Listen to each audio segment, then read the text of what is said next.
चुनाव आयोग ने एसआईआर की शुरुआत की है। इस संबंध में मैं 3 महत्वपूर्ण बात आपको बताना चाहता हूँ। पहली बात कि लगातार नेता प्रतिपक्ष राहुल गांधी जी के द्वारा यह सवाल उठाने के बावजूद कि वोटर लिस्ट में कोई गड़बड़ी है, चुनाव आयोग इस बात को मानने को तैयार नहीं थे। बार बार वो इलेक्ट्रॉनिक डेटा मांग रहे थे, वो कोई डेटा देने से मना कर रहे थे। जब हम सबूत जुटाना शुरू किए तब चुनाव आयोग आज कह रही है कि वोटर लिस्ट में गड़बड़ी है, इसीलिए तो एसआईआर करा रहे हैं। असल बात यह है कि चुनाव आयोग वोटर लिस्ट की गड़बड़ी को ठीक करने के लिए नहीं, भाजपा के पक्ष में और गड़बड़ी फैलाने के लिए यह पूरा कार्यक्रम चला रही है। इसीलिए एसआईआर के खिलाफ और जो वोट चोरी हो रही है उसको रोकने के लिए यह वोटर अधिकार यात्रा निकाली गई है और इसमें हमारा एकमात्र उद्देश्य है। और हम देश के और बिहार के सभी सजग नागरिक और हमारे कार्यकर्ताओं से अपील करते हैं कि आप संकल्प लीजिए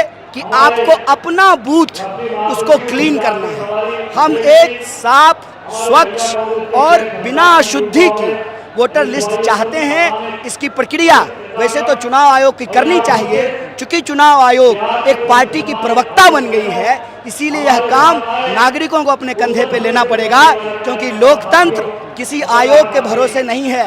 लोकतंत्र जनभावना के दम पर चलती है, लोगों की ताकत के दम पर चलती है। तो लोकतंत्र बचाने की इस मुहिम में यह बुनियादी चीज़ है कि वोट के अधिकार को बचाया जाए। जब वोट का अधिकार बचेगा तभी एक ईमानदार सरकार बनेगी, और जब ईमानदार सरकार बनेगी तभी ईमानदारी से जनता के लिए काम हो पाएगा। इसीलिए वोटर अधिकार यात्रा वोटर बचाने की यात्रा है, अधिकार बचाने की यात्रा है, लोकतंत्र बचाने की यात्रा है और वोट चोरी को रोक करके जनता की सरकार बने उसको सुनिश्चित करने की यात्रा है। यह यात्रा आज शुरू हुई है, अनवरत चलेगी। यह एक क्रांति का अलग है। इसीलिए राहुल गांधी जी ने कहा है कि हम वोट चोरी से आज़ादी चाहते हैं। अगर आज़ादी को बचाना है तो हमको वोट चोरी से आज़ादी लेनी पड़ेगी, हमको वोट चोरी को रोकना पड़ेगा। इसी संकल्प के साथ यह यात्रा हो रही है।